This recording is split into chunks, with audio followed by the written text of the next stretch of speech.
가진다 이렇게 말을 하실 수 있었을 거예요. 되게 쉽게.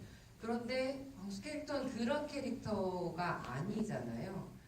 마치 나쁜 사람이 아이를 괴롭히는 것 같은 방식으로 그렇게 보일 수도 있게 일부러 캐릭터를 만드셨단 말이죠. 그거는 굉장히 감독님이 그렇게 해야만 한다고 생각하셨던 결과인 것 같거든요. 그 구조, 그 캐릭터들은 어떤 구조에 대해서 얘기하고 싶으셨는지 좀 들려주셨으면 좋겠어요. 저는 지금 우리가 살고 있는 그 현실이 그렇게 단순하지 않은 것 같아요. 훨씬 복잡해서 가해자와 피해자가 동일인 이거고, 그 다음에 원인도 단 한 가지만으로 균형하기에는 너무나 복잡한 현실에 살고 있다고 생각이 들어요. 우리가 그냥 생각을 해보면 자기가 체벌 때문에 운동을 그만둔 사람이 얼마나 뼈저린 반성을 통해서 자기의 제자들은 사랑으로 혹은 더 효율적인 선진적인 운동 방법으로 운동을 가르칠 것 같지만 몸에 붙어있는 그 도구로서 사용되는 체벌이라는 게 급하면 나올 수밖에 없는 거거든요. 그래서 이 코치 입장에서 레인을 벗어나는 준호를 보면서 집중하지 않고 절박하지 않은 운동선수가 성적을 내는 것은 불가능하다고 확신하는 거죠. 그 믿음은 정말로 뿌리 깊게 있습니다.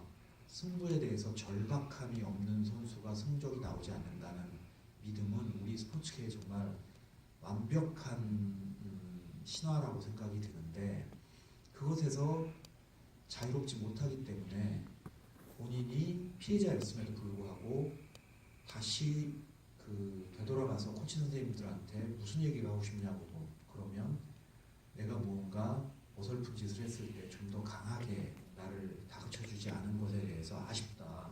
만약에 그랬으면 그때 버릇 고쳐서 더 큰 성공을 했을 것이다 라고 여기는 캐릭터인데, 이게 우리가 여러분이 그냥 가만히 생각을 해보면 비논리적이고 왜 이렇게 인간이 모순적인가 라고 생각하실지 모르지만 참 저는 많은 부분에서 사람이 앞뒤가 안 맞게 산다고 생각이 드는데요.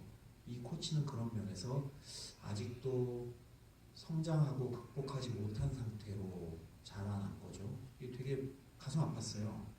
그리고 또 이 영화가 마지막에 아이로부터 코치가 자각하면서 개과천선하는 이야기가 되면 되게 여러분도 편하고 우리 모두가 그 세상의 균형이 다시 맞춰진 것에 안심하면서 극장을 나설 수 있는데, 그러기에는 현실이 이렇게 판타지가 아닌 것 같아요. 그렇기 때문에 코치의 캐릭터는 그렇게 만들고 됐고, 마찬가지로 엄마, 아버지, 이 영화의 중요한 어른들은 전부 다 어떤 결함이 있는 판단들을 한다는 거죠. 근데 그들이 나쁘거나 어리석거나 못됐거나 해서 그렇다고 절대로 생각하지 않습니다. 저도 그 자리에 가면 그럴 것 같은 정도의 묘사들을 했던 것 같아요. 지금 저는 감동이거든요.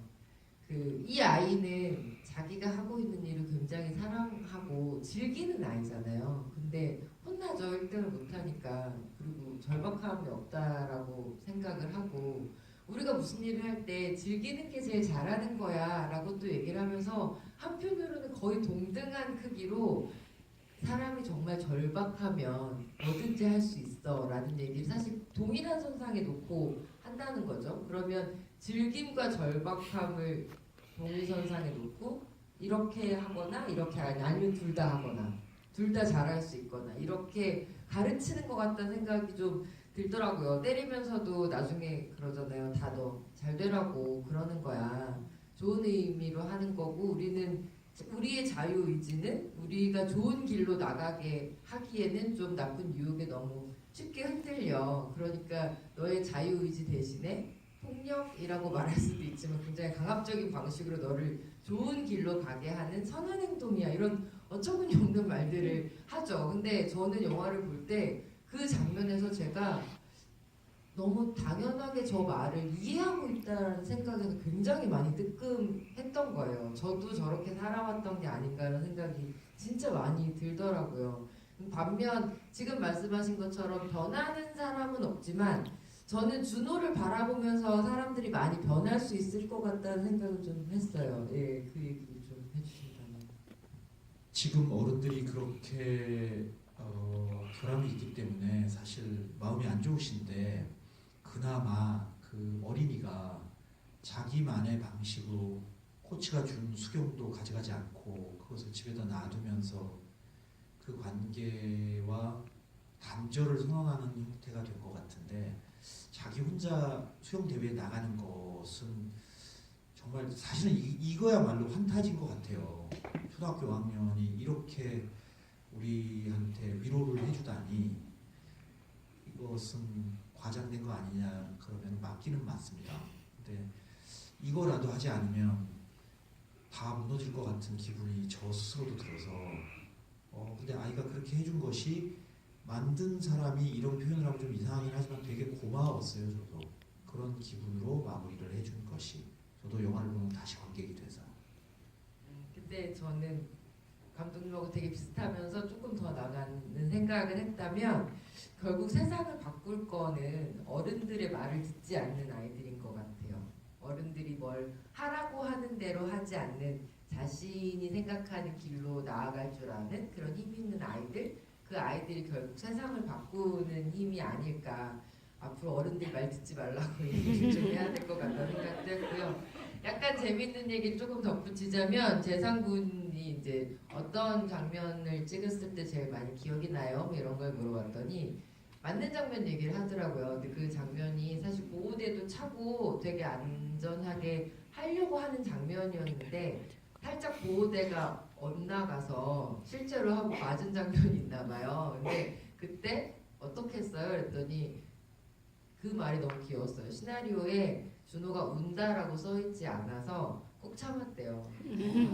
꼭 참다가 그리고 그 생각도 했대요. 너무 아파서 울고 싶은데 울 때 대사를 하면 대사를 잘 못할 것 같았대요. 그러면 또 맞아야 될 수 있잖아요. 그래서 꼭 참고 대사를 한 다음에 촬영이 다 끝난 다음에 엉엉 울었다는 얘기를 하나 해서 귀엽다라는 생각을 하면서 되게 어른스럽게 그런데 자기가 처음 해봤는데 맞는 자기보다 때리는 사람도 괴로운 것 같더라. 그래서 박해준 배우가 되게 신경을 정말 많이 썼는데도 그런 결과가 나서 막 자기한테도 미안하다고 하고 어머님한테도 몇 번이나 죄송하다고 하는 모습을 보면서 역시 때리는 사람보다 맞는 사람이 마음 편하네요 라는 얘기를 했고요.